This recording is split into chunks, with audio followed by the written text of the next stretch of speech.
Agora, nós vamos falar de uma armadilha. Chama-se New Age. Essa New Age é a nova era, no português.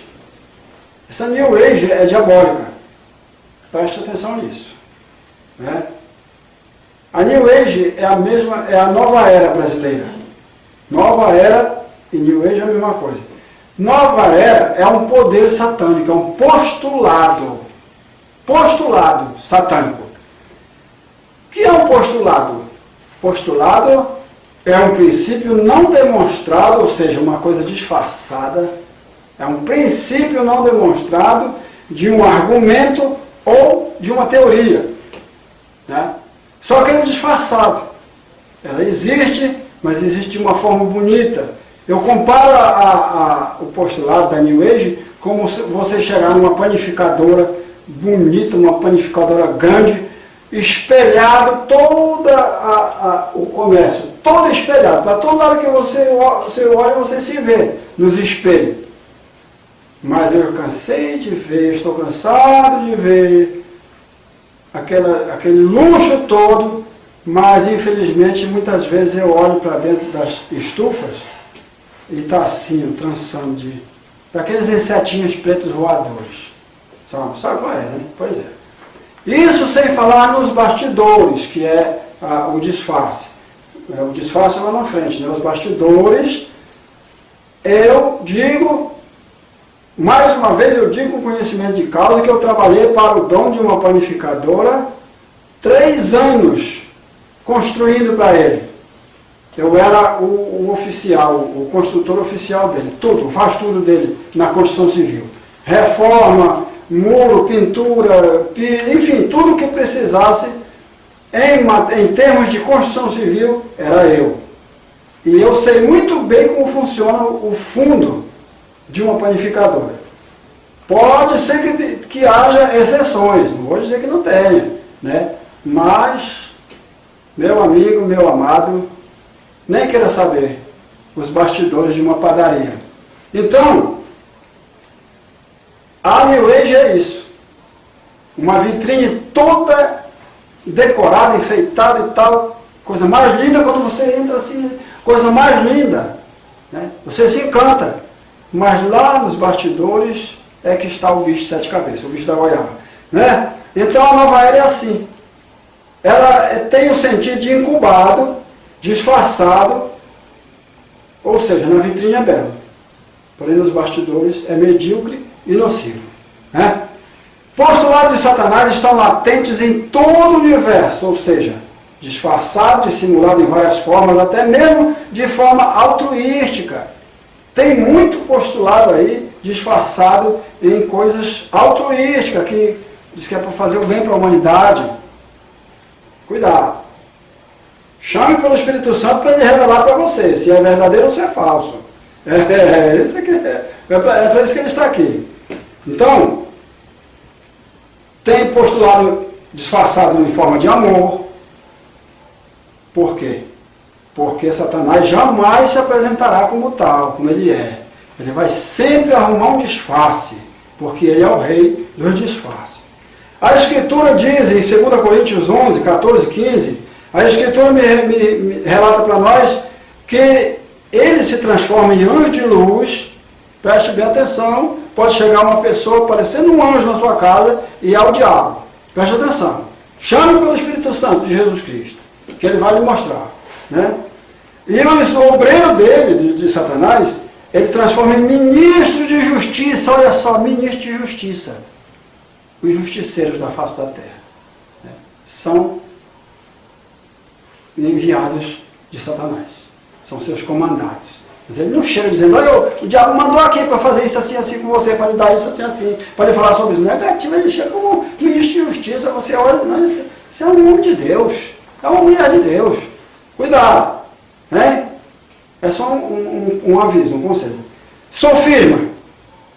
Eu perguntei agora há pouco, no primeiro bloco, o que é um sofisma? Agora nós vamos detalhar. São argumentos com aparência correta, como eu já falei, nos bastidores não presta, são argumentos com aparência correta, mas que no fundo, ou seja, nos bastidores, é uma indução ao erro, ao pecado. É uma indução disfarçada de coisa boa. Uma indução ao erro, né? Disfarçada de coisa boa. Então preste atenção, cuidado com o sofisma. E as armas da nossa milícia são poderosas em Deus para anular seu sofisma, para destruir as fortalezas do diabo e anular seu sofisma. Preste atenção nisso.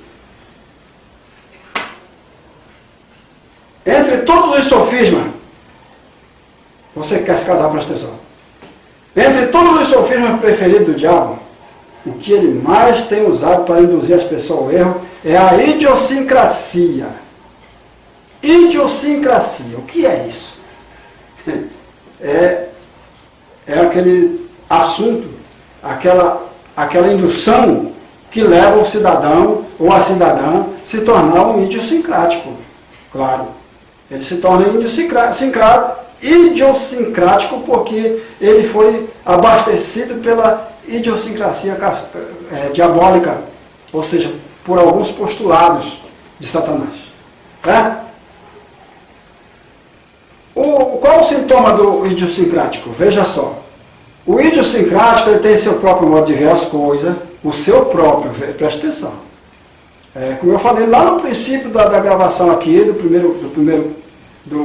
da primeira parte, eu falei que tem pessoas formadas que dirigem uma multinacional, mas não se dirige a si próprio porque ele acha que já tem tudo, já é abastecido de tudo e no final não sabe de nada, não consegue dirigir a sua própria vida. Né? Então, idiosincrático, ele tem seu próprio modo de ver as coisas, o modo dele. Ele tem seu próprio modo de sentir as coisas.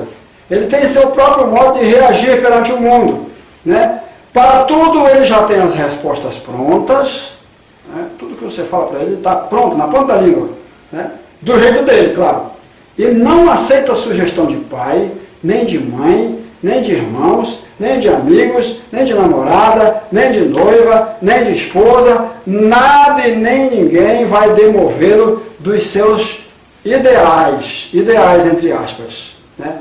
Porque ele se acha, ele é o bicho da goiaba santa, né? Então, apesar desses sintomas serem mais propensos aos homens, existe uma grande quantidade de mulheres possessas dessa idiosincrasia.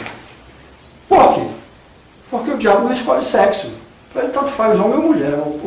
Onde ele achar uma brecha mais fraca, um lugar mais fraco, é onde ele entra primeiro. Né? E depois que Satanás consegue tornar o indivíduo idiosincrático, ele vai moldando ele com outros ingredientes, entre aspas. Né? Por exemplo, depois que ele toma posse, começa a tomar posse da mente do camarada, ele vai tornando ele locupleto, fatuidoso, aquele cara que se acha, né, que atribui tudo para si, ele se torna potérifico, presunçoso, um descaramento impúdico, insolente, fanático por si mesmo. Quando você vê uma pessoa fanática por si mesmo, ele é idiosincrático. Ele foi regado, a mente dele foi regada, devagarinho, até ele se formar na idiosincrasia. Por quem? Pelo dono da nova era. Né? Pelo proprietário dela. Então, vem uma pergunta. Tem uma pergunta aqui. O portador dessa idiosincrasia não sabe de nada? Ele não conhece os seus traumas? Não. Infelizmente não. Eu era possuidor dessa porcaria. Eu fui dono disso aí por muito tempo. Por isso que eu digo que eu era capaz do diabo. Eu era.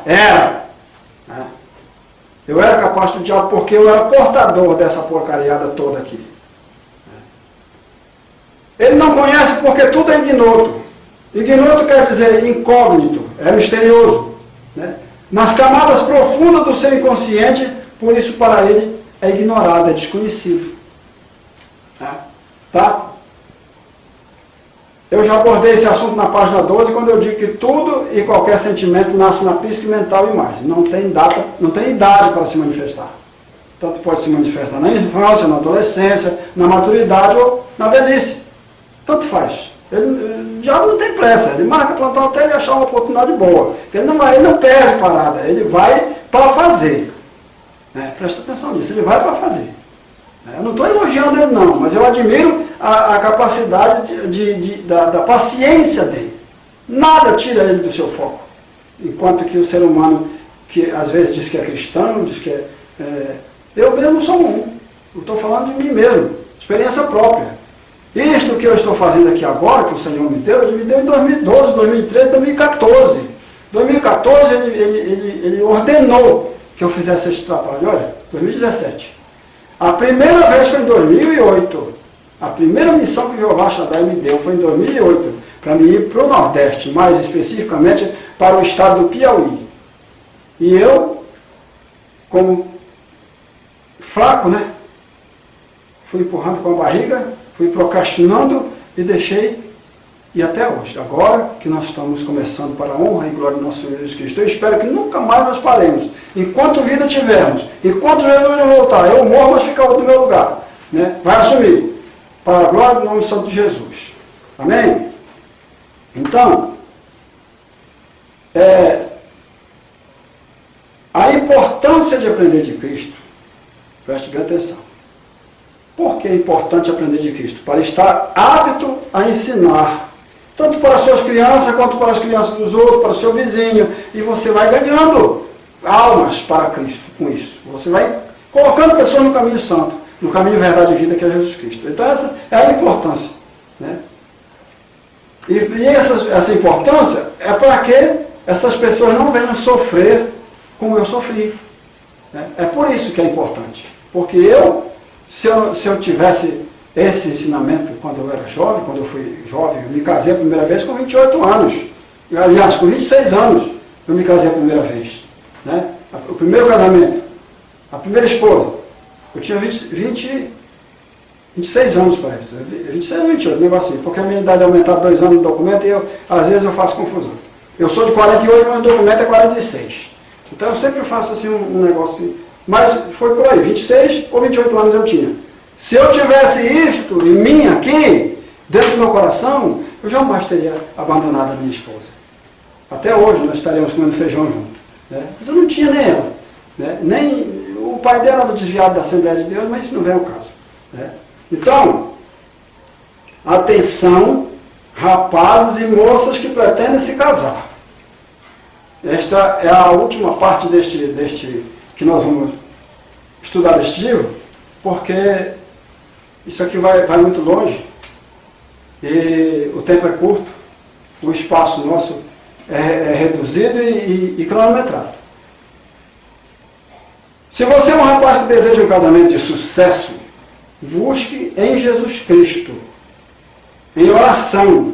Busque a sua noiva em oração para Jesus. E peça para ele aquela moça que ele separou para você. Ele tem. Por que não? Se Deus é Deus provedor, meu Deus é Deus provedor. Quando ele quis dar uma esposa para Isaac, filho de Abraão, ele mandou o seu empregado, o Eliezer, buscar na sua família, na sua parentela. Ele não quis que se casasse com moças da região que não acreditavam em Deus, em Jeová Shaddai. Então ele mandou buscar na sua parentela. Então ele sabia quem era. Ele sabia quem era. Certo? Então ele sabia por quê? Porque ele sabe todas as coisas. Ele é onipresente, onipotente e onisciente. Ele conhece tudo. Então peça para ele, Senhor, você é jovem, eu já estou precisando de uma esposa, eu preciso de uma companheira, eu preciso de uma mulher para dirigir meu lar, eu preciso de uma esposa para dividir minha vida com ela, ter nossos filhos, para ti, Senhor. Eu já desde antemão, antes mesmo de conhecer a minha noiva, eu já ofereço meus filhos para ti. Os meus filhos serão teus. Pronto.